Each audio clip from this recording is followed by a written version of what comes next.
Bom, esse tema das revoltas provinciais que sacudiram o Império do Brasil nas décadas, principalmente na década de 1830, ele aumentou, vamos dizer assim, a estabilidade política do período regencial e é um dos temas centrais desse período. Aqui eu coloquei 5 revoltas, mas foram muito mais, tá? Você tem revoltas em Pernambuco, você tem revoltas no Maranhão, você tem revoltas em Alagoas, você tem revoltas no Mato Grosso, em Minas Gerais. São diversas províncias que vão aí ter, que vão registrar algum tipo de rebelião contra o poder central. Essas revoltas foram provocadas por quê? Bem, por uma série de questões. Essas revoltas, elas em grande parte, elas evidenciam a pobreza de muitas das províncias do interior do Brasil que ficam prejudicadas com o constante aumento de impostos do governo central. No momento de crise econômica, isso ainda era muito mais sensível. Além disso, também refletem disputas políticas, porque afinal de contas você não tem um imperador. Então quem governa aqui são os regentes e a Assembleia Geral, só que a Assembleia Geral é formada por deputados. E os deputados são eleitos nas províncias de acordo com o peso demográfico de cada província. Então a província que tem mais gente tem mais deputado, a província que tem menos gente tem menos deputado. Então o que acontece? O que você vai vendo aqui? Algumas províncias vão meio que se tomando conta do poder, que são principalmente as nordestinas e as do sudeste. E isso vai gerando insatisfação com as outras regiões do país, com as outras elites que também querem governar. Então, tudo isso nos ajuda a entender por que o estouro de rebeliões. E, portanto, se são revoltas fruto de pobreza, de questões sociais, de questões econômicas, mas também de questões políticas, elas vão envolver diversos grupos sociais, tanto as elites, como também os chamados mestiços, os chamados caboclos, que eram marginalizados socialmente. Bom, a primeira dessas rebeliões acontece em janeiro, a primeira grande rebelião acontece em janeiro de 35, em Belém, a província do Grão-Pará em Maranhão, a província do Grão-Pará, que era a maior província territorial do Brasil, que pegava o que hoje é o Pará, o que hoje é Amazonas, o que hoje é Roraima, o que hoje é o Amapá. Era tudo a mesma coisa. Só que essa província era uma província com uma população reduzida. E era constantemente considerada uma província subalterna perante o Rio de Janeiro. E isso aí vai acabar levando uma rebelião em Belém, em janeiro de 35. Uma rebelião que foi reprimida por uma força vinda do Rio de Janeiro, que chegou a destruir 40% da cidade de Belém na repressão. Isso em 36. A revolta continuou ainda até 1840, mas através da floresta amazônica. E aí ela passou a ter a participação dos chamados cabanos, por isso cabanagem.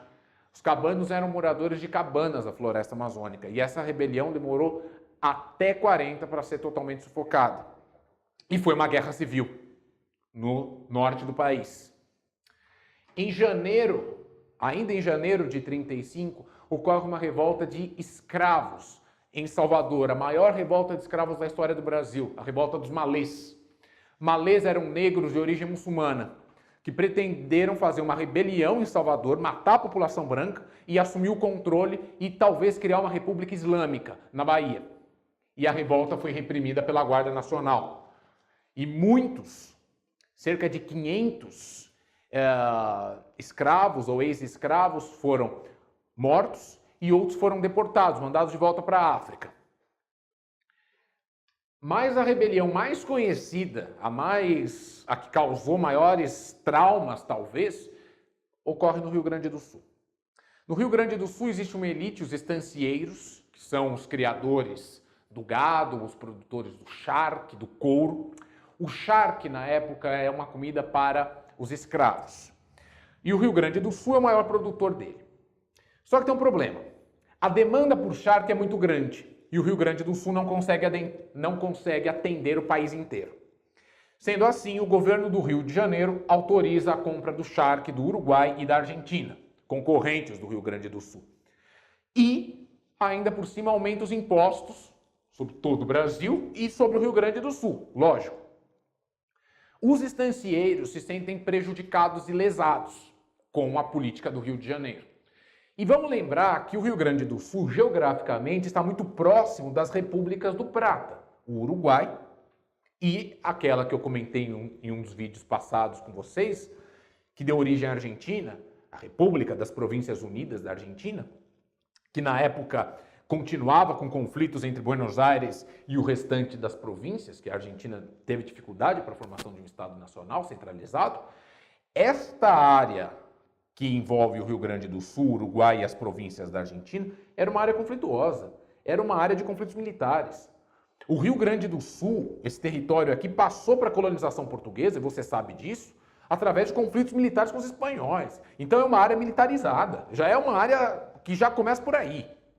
E aí, com insatisfações perante o Rio de Janeiro, com as ordens que vêm do Rio, os estancieiros iniciam uma guerra armada para tentar separar o Rio Grande do Sul do resto do Brasil. Essa guerra que se alastrou de 1835 e foi até 45, são 10 anos, foi chamada de Guerra dos Farrapos ou Revolução Farroupilha. Esse movimento se alastra para Santa Catarina. Eles nunca conseguiram, os farroupilhas nunca conseguiram dominar o Rio Grande do Sul inteiro. Tanto é que Porto Alegre ficou fiel ao governo brasileiro. Mas é uma tentativa de separação e de proclamação de uma república, a República de Piratini. A palavra farrapo, ou farroupilha, era uma gíria na época utilizada para radicais políticos, indivíduos que tinham ideias de república, por exemplo. Não é uma pessoa pobre que anda com farrapos, mesmo porque quem lidera esse movimento é a elite, são os estancieiros do Rio Grande do Sul. Isso aqui é uma guerra civil. Isto aqui é uma guerra civil. E isto aqui, nos malês, é uma guerra civil. Só que o que se tem no Brasil, que é uma questão muito forte na nossa história, é a ideia de vender a imagem de que o Brasil é um país pacífico, de que nós não temos grandes guerras, de que nós nos damos bem. É muito difícil encontrar em um livro de história que houve uma guerra civil no Brasil. Se diz que houve uma revolta, ou então, quando a coisa é muito feia, uma revolução. Só que no Brasil não teve revoluções. O termo revolução significa uma ruptura política, social, institucional profunda. O Brasil nunca teve isto. As nossas mudanças sempre foram baseadas na transição. Veja, a independência, por exemplo. O Brasil deixa de ser uma colônia de Portugal e passa a ser um país independente. Só que quem lidera o movimento é a elite agrária, proprietária de terras, de escravos, que já mandava no período colonial e vai continuar mandando na independência do Brasil. Então você não tem uma ruptura, você tem uma continuidade. E quem é que lidera, quem é a cara disso aí? Dom Pedro I. Quem é Dom Pedro I? Filho de Dom João VI, ou seja, um membro da monarquia portuguesa que governava o Brasil colonial. Então você não tem uma ruptura total, você tem uma transição. Quando se usa na história do Brasil o termo revolução, é um eufemismo, é para dar uma melhorada, ao invés de falar guerra civil, de matança, fala que foi uma revolução. Por exemplo, esse conflito armado no sul do país, estima-se que ela tenha produzido em torno de 60 mil mortos em 10 anos. Então não é um conflitinho qualquer. Tá? É a guerra civil, uma das guerras civis mais violentas da história deste país. Não é só isso, ocorrem outras rebeliões também. A Sabinada ocorre em Salvador, 2 anos depois da Revolta dos Malês. Foi uma rebelião liderada por setores médios urbanos, inclusive por um médico chamado Francisco Sabino. E ela pretendia, diante desse quadro de instabilidade política do Brasil, proclamar a independência da Bahia até que Dom Pedro II fosse maior de idade. E depois a Bahia retornaria ao Brasil. E uma outra rebelião que acontece ocorre no interior do Maranhão. É uma revolta fruto dos problemas sociais, da pobreza, de aumento de impostos, que foi a Balaiada. A Balaiada tem esse nome porque ela foi liderada por um fabricante de balaio. Balaio é um cesto de cipó. E ela contou também com muito apoio de vaqueiros, ou seja, justamente dessa parte da população que são os considerados mestiços. Ou seja, aquela parcela da população que não é escrava, mas também não é proprietária. Então, ela é marginalizada socialmente.